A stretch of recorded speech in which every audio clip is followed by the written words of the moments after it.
السلام عليكم soo dhawaada saaxiibayaal hadii ay markii kugu horeysay waxaan ku leeyahay muuqaalka like inoo saar comment inaga dhib channelkana subscribe dheh si uusan ku dhaafin casharada aan soo dhigno maalin walba runtii aad ayaan ugu faraxsanahay maanta inaan helnay team badan oo channelkeena ku soo xirmo kuwaas oo aad iyo aad ugu baahan inay bartaan luqadda Ingiriiska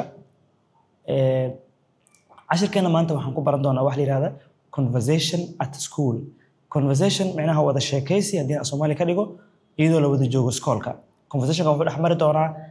arday badan oo fasal wada fadhida iyo macallinkooda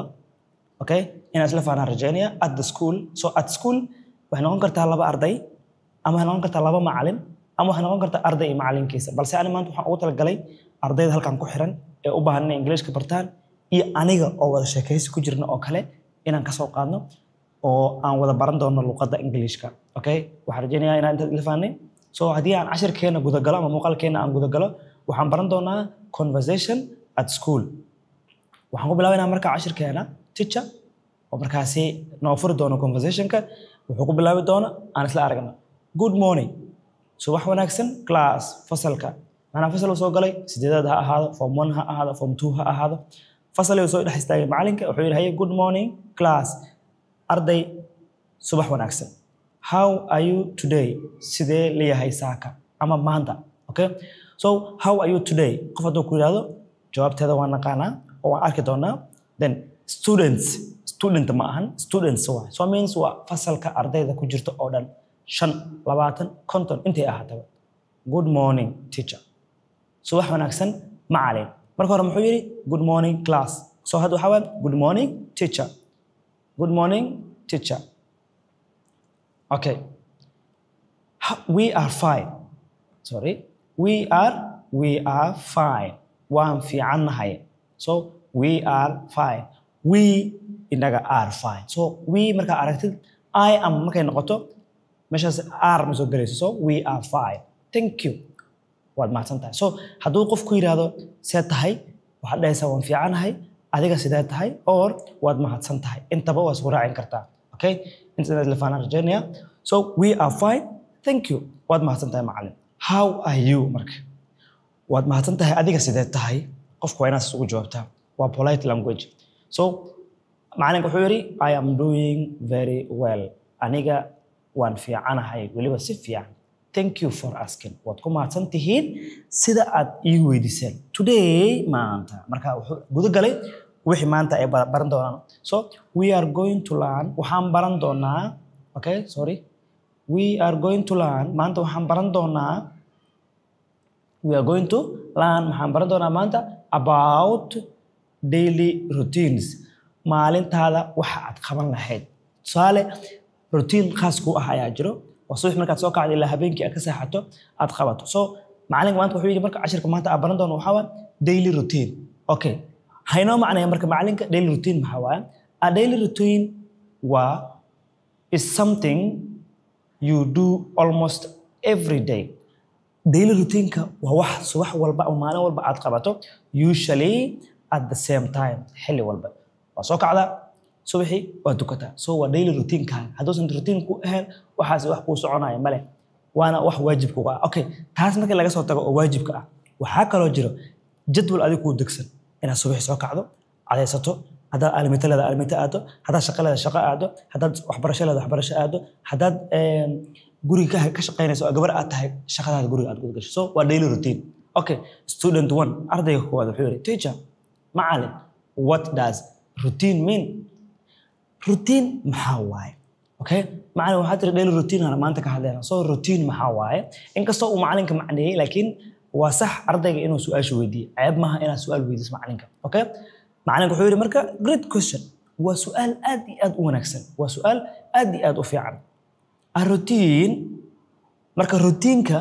uu macneena is a group of action waa ficil la isku keenay is a group of actions ficil la isku keenay you repeat kuwaasoo aad ku celceliso every day waa ficil subax walba ama door walba ama galab walba aad sameeyso like sida waking up ina subax soo kacdo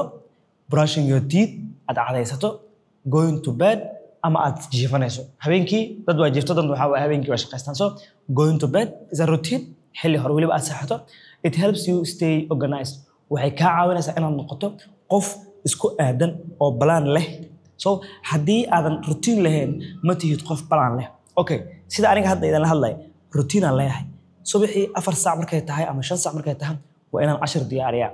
8 saac mise 9 saac aan idin soo geliyaa daily haddii aan rabo inaan sameeyo waa inaan routine ka dhigtaa oo aan daily u soo diyaariyaa okay intaanan 10ka idin sameynin ka hore oo aan idin soo duubin oo idin soo dhigin ka hore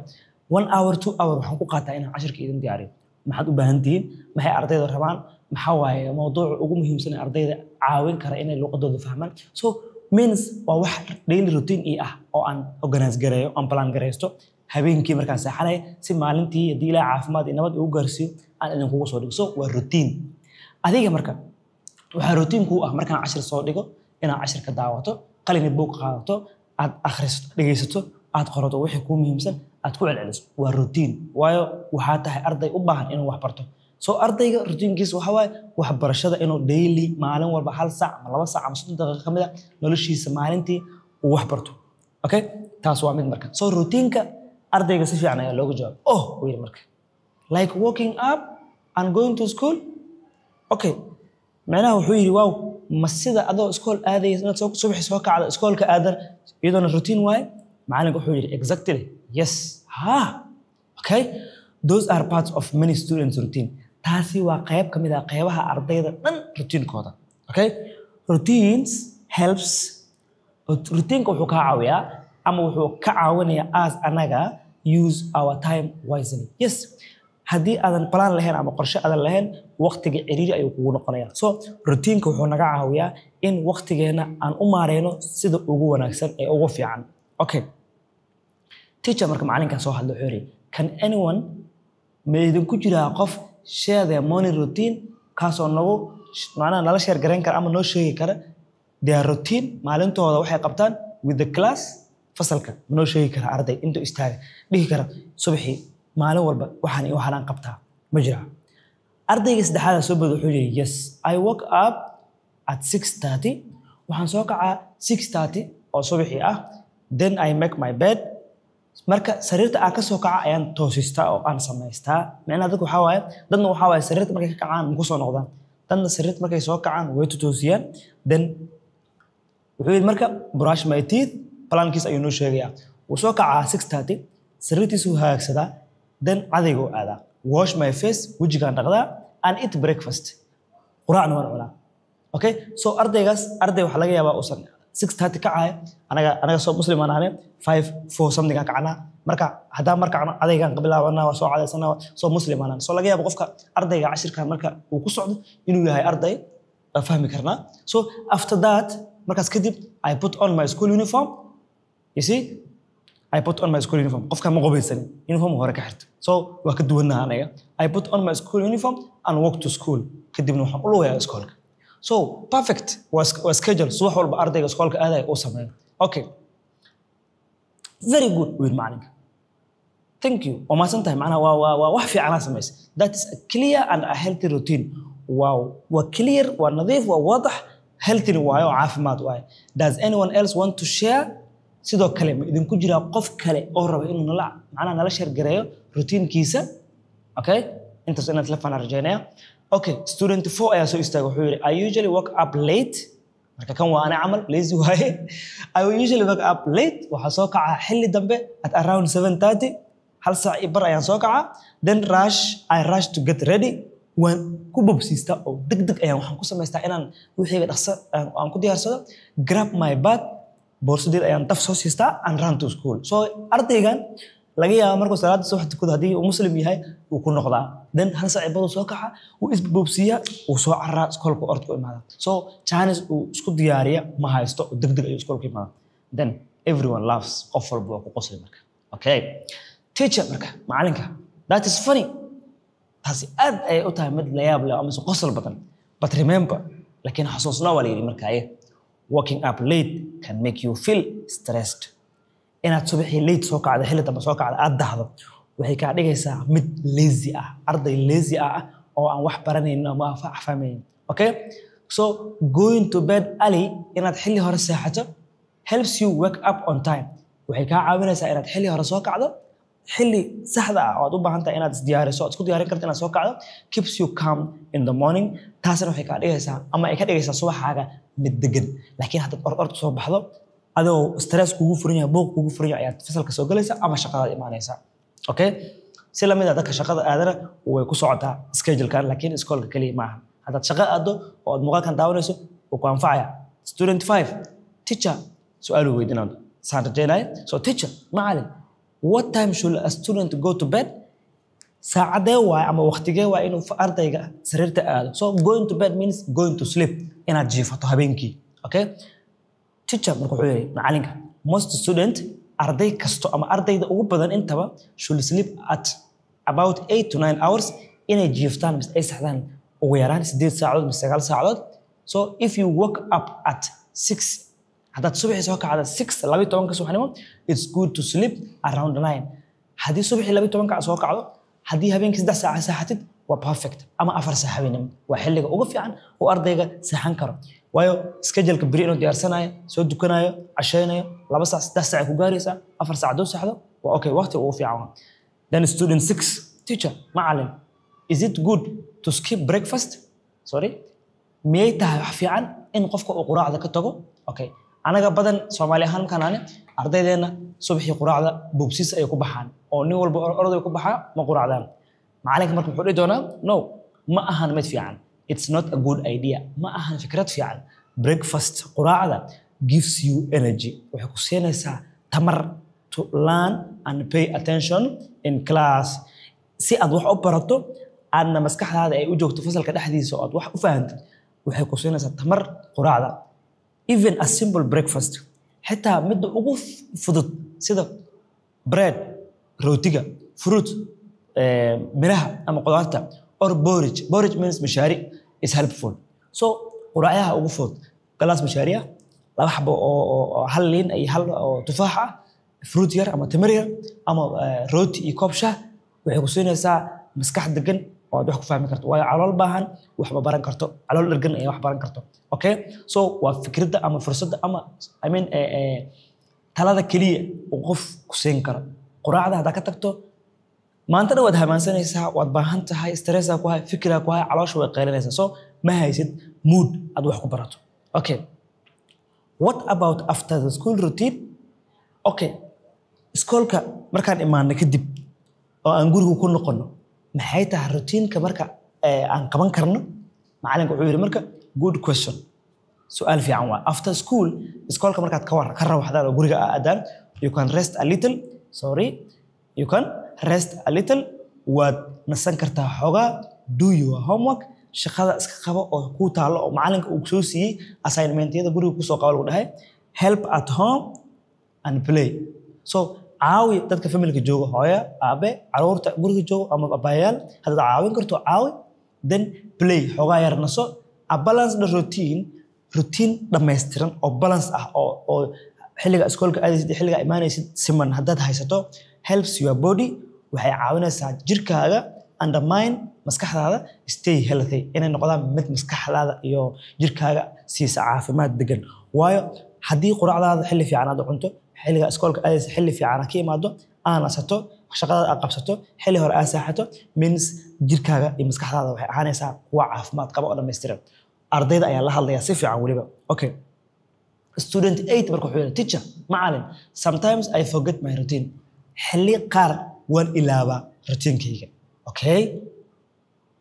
the teacher marka macallinka muxuu yiri that's okay, ma xumo,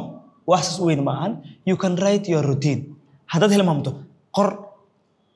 on a paper, routine-kaaga waxaad ku qortaa warqad, then put it on your wall, gurigaaga deerka derbiga ama albaabka ka soo galaysa ama sariirtaada madaxeeda ku dhiji. you can also set alarm. sidoo kale telefoonkaaga ayaad alarm ku xiran kartaa if you have one. haddaad telefoon haysato, alarmka reminder ku xiraysaa, xilligaas waxaad qaban lahayd ayaad ku qoraysaa. then markuu soo dhaco alarmka wuxuu ku leeyahay xilligaas waxaan lahayd waa xilligaad wax qabsan lahayd waa. so asaga wuxuu ku siinayaa reminder ah in aad xasuusato xilliga aad wax qabsan lahayd iyo waxa aad qaban lahayd in la gaaray. Okay, student 9, teacher, macallin, can routines change? routine-ka aan balan garaystay miyay isbedeli kartaa yes macalinka wuxuu dhahay yes routines can change routine ama balaanka aad degsatay way isbedeli karaan when you grow older markaad weynaato mise cimri ugu darsamo or your schedules changes marka aad weynaato ama schedule-kaaga uu isbedelo your routine will also change because ardayga tahay jaamacada dhigata jaamacadu waa dhameysay routine-kaaga waa isbedelaa because shalay subaxii aad sida kacisay iskool jaamacada is diyaarinaysay hadda waad dhameysay hadda marka waxa laga rabaa xilliga ardayda aad ahayd wixii aad qabanaysay wax ka duwan inaad qabato haddii ay ahayd xilliga salaad subax markaad dukato aad bixaysay hadda waxay noqonaysaa salaad subax markaad soo dukato inaad quraan akhrisato buug akhrisato then time-ka aad ku sugto quraacda because awal quraac hore ka quraacanaysay iskoolkaaga aadaysa ama jaamacadada aadaysa so the important thing is waxyaabaha ugu muhiimsan ayaa waxay tahay to keep your routines in plaankaaga aad meel dhigato that help you stay organized and healthy kaasoo ku siinaya inaad noqoto qof organized ah isku dibiridan wixiisa iyo caafimaad leh haddaadan routine lahayn caafimaadkaaga iyo balaankaaga iyo qorshooyinkaaga way degayaan dad waxaa arkaysaa waxa waacaysa wuxuu ku leeyahay nin waqti hebel umaano aad dhehaysaa wuxuu ku leeyahay diyaar waaye saacad kadib wuxuu ku leeyahay saaxiib nin qorshe kale soo baxay so means organized maahan plan ma laha so hadduu qofka plan leeyahay wuxuu ku leeyahay saaxiib xilligaas qorshaas aan leeyahay xilligaas aan chance leeyahay haddaan is helin kabar okay so qofka hadduu plan leeyahay xitaa xilliyada aad kulmaysaan qofkaasi wuxuu noqonayaa xilli waadax oo wanaagsan oo fiican oo waqti soo heli kartaa students marka thank you waad mahadsantahay teacher macallin we learned a lot today macalinka waad u mahadcelinaysaa mar walba aad wax barato waxaad dhahaysaa macallin waad mahadsantahay sida idinkaba aad samaysaan markaad wax fahantaan qaybta commentiga aad igu soo qortaan thank you teacher so waxaad dhahaysaa ustaad waad mahadsantahay maanta wax fiican ayaan baran so aniga waxaan idin leeyahay markaas ama macalinka wuxuu idin leeyahay you are welcome soo dhawaada class fasal remember xasuusnaa a good routine fiican helps you succeed every day plan walba aad leedahay maalintaada wuxuu ku siinayaa maalin aad guulaysato ee adigoona plan lahayn ma guulaysanaysid so wax walba waa inay plan ku ahaadaan mid kuu qoran mid kuu daabacan mid adiga aad subaxdii markaad soo kacdo habeenkii aad qoranaysid subaxii aad dhaqaaqayso tig aad saaraysid so waxyaabo badan waa inaad leedahay cashirkan waxaan rajaynayaa inaad si fiican u fahanteen haddii aad rabtaa inaad sii wada conversationada sidan oo kale ah oo caawinaya ardayda qaybta commentiga igu soo qora haddii aad leedihiinna hadda English noo soo bilaaw cashir aan socdo oo ah tenses noo socda waxaa noo socda parts of speech noo socda sidoo kalena dhexgelis waayo oo conversationka wuxuu ka caawinayaa ardayga waxyaabaha aad soo baratay inaad dib u xasuusato okay hadda cashirkan dhexdiisa waxyaabo badan aniga hore u soo baranay ayaa ku jiro waan ugu talagalay inuu ardayga soo kala saarto uu fahmo muuqaalkan halkaas ayaan ku soo xiriyaa inta mid lamida kulmi doona waxaan idinkaga tegayaa sidaas inoo nabadgelyo assalaamu calaykum waraxmatullaahi tacaala وبركاته